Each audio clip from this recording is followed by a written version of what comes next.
For the first time in history, people and machinery are working together, realizing a dream. A uniting force that knows no geographical boundaries without regard to race, creed, or color. A new era where communication truly brings people together. This is the dawn of the net. Want to know how it works? Click here to begin your journey into the net. Now, exactly what happened when you clicked on that link? You started a flow of information. This information travels down into your own personal mailroom, where Mr. IP packages it, labels it, and sends it on its way. Each packet is limited in its size. The mailroom must decide how to divide the information and how to package it. Now, the package needs a label containing important information, such as sender's address, receiver's address, and the type of packet it is.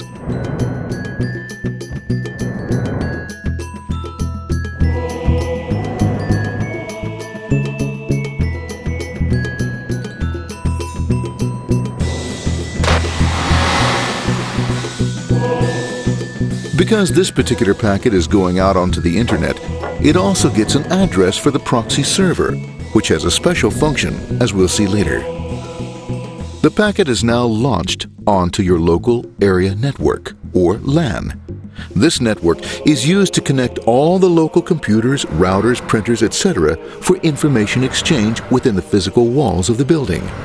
The LAN is a pretty uncontrolled place, and unfortunately, accidents can happen.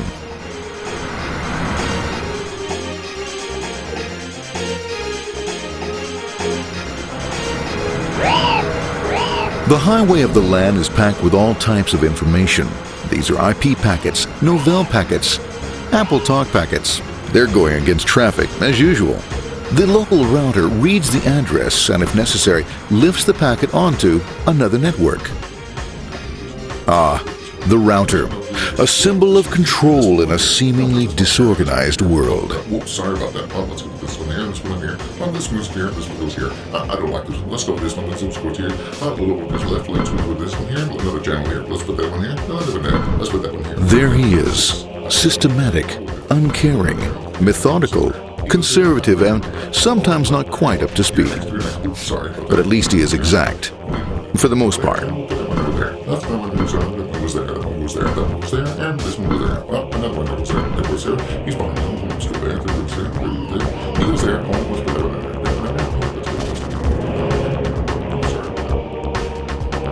there. As the packets leave the router, they make their way into the corporate intranet and head for the router switch. A bit more efficient than the router switch plays fast and loose with IP packets, deftly routing them along their way. A digital pinball wizard, if you will. Here we go. Here comes another one. And it's another. Watch this, Mom. Here goes. Whoop, we're on the back. Hey, in there, in there, in there. Over the left, over the right, over the left, over the right. You got it. Here it comes. Right on. He shoots. He scores. It's going. Hey, wait. Here, watch out. Here comes another one. Oh, here we go. And it's gone.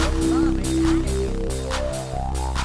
gone. As packets arrive at their destination, they're picked up by the network interface, ready to be sent to the next level. In this case, the proxy.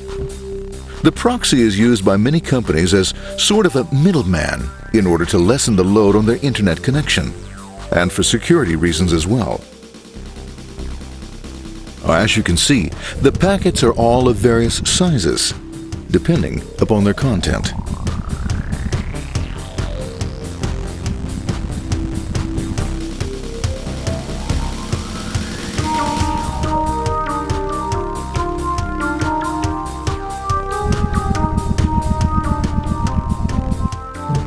The proxy opens the packet and looks for the web address, or URL.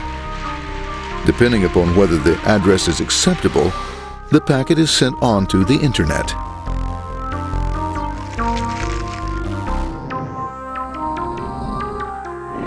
There are, however, some addresses which do not meet with the approval of the proxy, that is to say, corporate or management guidelines. these are summarily dealt with. We'll have none of that. For those who make it, it's on the road again.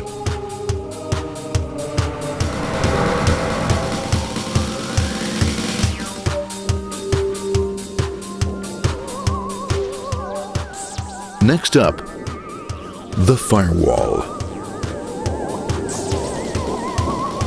The corporate firewall serves two purposes. It prevents some rather nasty things from the internet from coming into the intranet, and it can also prevent sensitive corporate information from being sent out onto the internet. Once through the firewall, a router picks up the packet and places it onto a much narrower road, or bandwidth, as we say. Obviously, the road is not broad enough to take them all. Now you might wonder what happens to all those packets which don't make it along the way.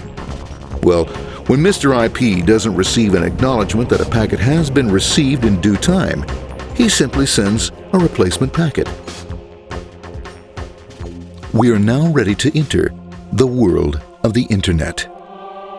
A spider web of interconnected networks which span our entire globe. Here, routers and switches establish links between networks. Now, the net is an entirely different environment than you'll find within the protected walls of your LAN. Out here, it's the Wild West. Plenty of space, plenty of opportunities, plenty of things to explore and places to go. Thanks to very little control and regulation, new ideas find fertile soil to push the envelope of their possibilities. But because of this freedom, certain dangers also lurk. You'll never know when you'll meet the dreaded ping of death. A special version of a normal request ping, which some idiot thought up to mess up unsuspecting hosts. The paths our packets take may be via satellite, telephone lines, wireless, or even transoceanic cable. They don't always take the fastest or shortest routes possible, but they will get there. Eventually.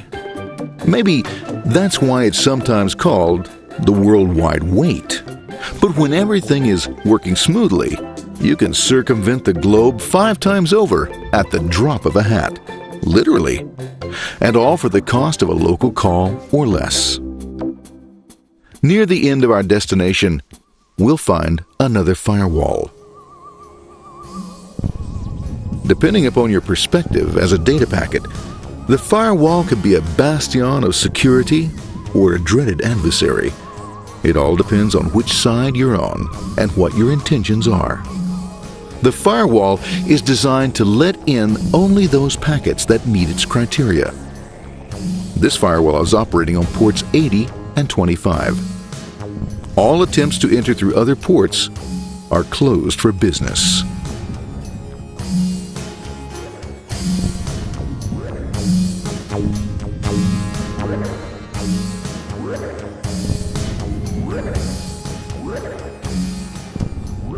Port 25 is used for mail packets, while Port 80 is the entrance for packets from the Internet to the web server. Inside the firewall, packets are screened more thoroughly. Some packets make it easily through customs, while others look just a bit dubious. Now, the firewall officer is not easily fooled, such as when this ping of death packet tries to disguise itself as a normal ping packet. It's okay, go on, it's okay, no problem. Have a nice day, we out of here, bye. For those packets lucky enough to make it this far, the journey is almost over. It's just a line up on the interface to be taken up into the web server. Nowadays, a web server can run on many things, from a mainframe to a webcam to the computer on your desk, or why not your refrigerator? With a proper setup, you can find out if you have the makings for chicken cacciatore or if you have to go shopping. Remember, this is the dawn of the net. Almost anything's possible. One by one, the packets are received, opened, and unpacked. The information they contain, that is, your request for information, is sent on to the web server application.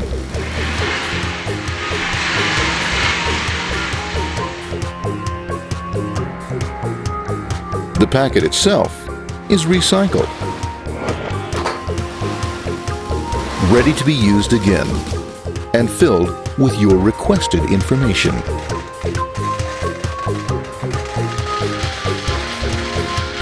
Addressed and sent out on its way back to you. Back past the firewall, routers, and on through to the internet. Back through your corporate firewall.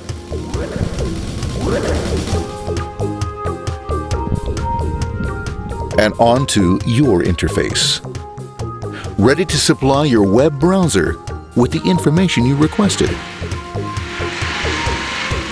That is, this film.